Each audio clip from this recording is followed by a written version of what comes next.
रीवा में अंतर्राष्ट्रीय अधिवक्ता दिवस परिषद और सरपंच महापरिषद ने पूरे देश ही नहीं बल्कि विश्व स्तर पर अनिवार्य नशाबंदी कानून लागू करने की मांग उठाई है। परिषद के अध्यक्ष ब्रह्मश्री पंडित राजकुमार सिंह तिवारी ने कहा कि नशा आज वैश्विक स्तर की गंभीर सामाजिक और स्वास्थ्य समस्या बन चुका है। उन्होंने कहा कि शराब, तंबाकू और अन्य मादक पदार्थों के कारण लाखों लोगों की जान जाती है और युवाओं का भविष्य प्रभावित हो रहा है। ज्ञापन में संविधान के अनुच्छेद 47 का हवाला देते हुए सरकारों से शराब और अन्य नशीले पदार्थों के उत्पादन, बिक्री और सेवन पर सख्त कानून बनाकर पूर्ण प्रतिबंध लगाने की मांग की गई। इस दौरान अधिवक्ता ब्रजेश सिंह तिवारी, उमेश पांडे, रश्मि द्विवेदी, प्रीति त्रिपाठी सहित कई सामाजिक कार्यकर्ता और गणमान्य नागरिक उपस्थित रहे। नशा नाश का जड़ है। आज पूरी मानवता नशे के दुष्प्रभाव से कराह रही है। आज माननीय संभाग आयुक्त के महोदय के माध्यम से माननीय महासचिव संयुक्त राष्ट्र संघ जिनेवा, माननीय प्रधानमंत्री महोदय, माननीय मुख्यमंत्री महोदय को ये ज्ञापन दिया गया है कि अनिवार्य नशाबंदी कानून लागू किया जाए पूरे विश्व में, तभी सर्वभूत सुखना की जो परिकल्पना है वो साकार रूप ले सके। इतनी भयावह स्थिति है कि लगभग हर साल नशे से 10 लाख से ऊपर की मौतें हो रही हैं और यही नहीं, पूरे विश्व में 2.7 ट्रिलियन डॉलर का जो है वो नशे का व्यापार हो रहा है, ट्रिलियन डॉलर। और जो भारत हमारा है और चाइना, यहाँ पे तंबाकू का सबसे बड़ा उत्पादन चाइना में है, इसके बाद भारत में है। और रही बात तंबाकू की, तो तंबाकू जो है ये पहली बात पुर्तगाली लोग लाए थे मुग़ल शासन काल में, तो उन्होंने वहाँ से शुरू हुआ।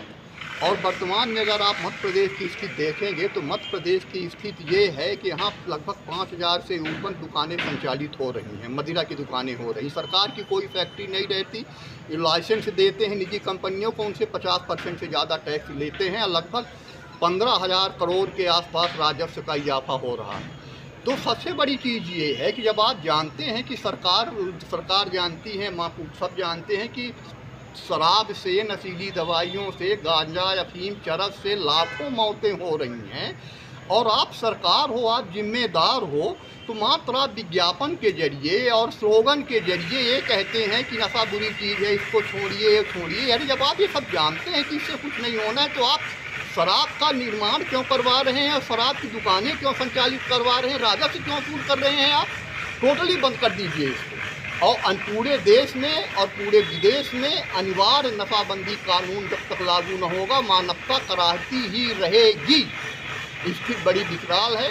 तो हमारा माननीय यूनो साहब के सेक्रेटरी साहब से, माननीय प्रधानमंत्री महोदय से, माननीय मुख्यमंत्री महोदय जी से अनुरोध है कि अनिवार्य रूप से नशाबंदी कानून लागू किया जाए, ताकि आज युवा हो गए, ये हो गए, इतनी ज़्यादा नशा की लत बढ़ी हुई है कि हर गली मोहल्ले चौराहों में साहब ये सब चल रहा है। तो हमारा विनम्र अनुरोध है कि आप सख्ती से अनिवार्य रूप से नशाबंदी कानून लागू करिए। जबकि संविधान के अनुच्छेद 42 में ये नीति निर्देशक तत्व में दिया गया है कि शराबबंदी, नशाबंदी राज्य के अधिकार क्षेत्र में आता है। अब आपको संविधान प्रदत्त अधिकार मिला हुआ है, आप पैसे के लालच में शराब को और नशीली पदार्थों के तस्करी को और उसको निर्माण को, बिक्री को बढ़ावा दे रहे हैं। बदले में आप क्या कर रहे हैं? स्लोगन लगवा रहे हैं, सामाजिक कार्यक्रम करवा रहे हैं। इससे क्या फ़र्क पड़ता है? आप जिम्मेदार आप हैं, आपको पता है कि इससे कुछ नहीं होना है। एक तरफ आप पैसा ले रहे हैं, दूसरी तरफ आप नारा लगवा रहे हैं कि शराबबंदी बंद किया जाए, नशाबंदी बंद किया जाए। कैसे में ऐसे समाज का भला होगा? पूरी मानवता करा रही है, इसकी पूरी जिम्मेदार सरकारें हैं।